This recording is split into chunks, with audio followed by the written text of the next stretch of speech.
Hello, I'm Jon Sermon. I'm a church leader based in the UK, and I'm continuing my plan that I believe God inspired me to and asked me to do, of frequently recording short videos for encouragement during this awful pandemic situation we're going through.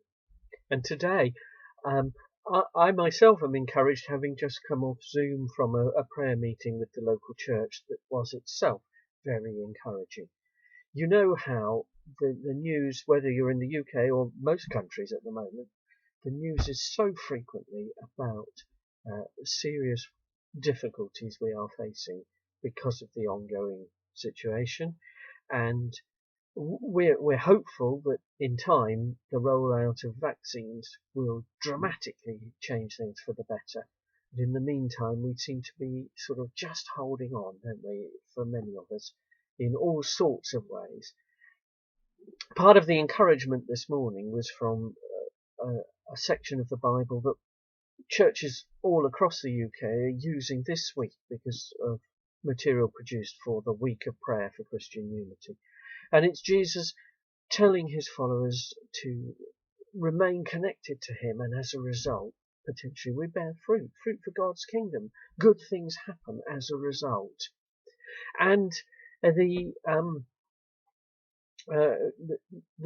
wording that Jesus used included saying to his followers at the time, I'm not calling you servants anymore, because a servant doesn't know what the master's up to, but I'm calling you friends. Now, that is honestly true of followers of Jesus Christ in every generation, including ourselves today.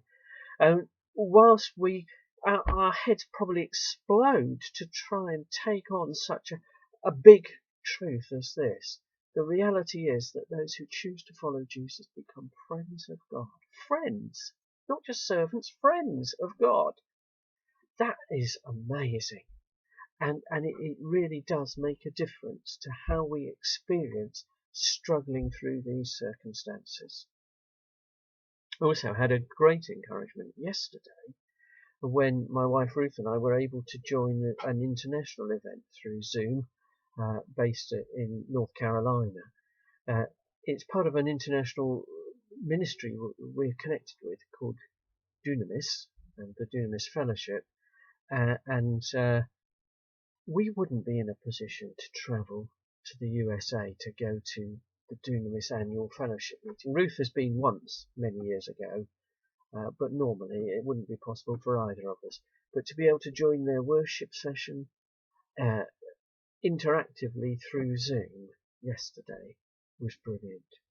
And the guy who was giving the opening talk referred to a passage in the Old Testament book called Lamentation, in which the prophet Jeremiah weeps and weeps over the current circumstances, which were just as awful as ours are, in some ways worse. That Jerusalem had been taken over by one foreign king after another.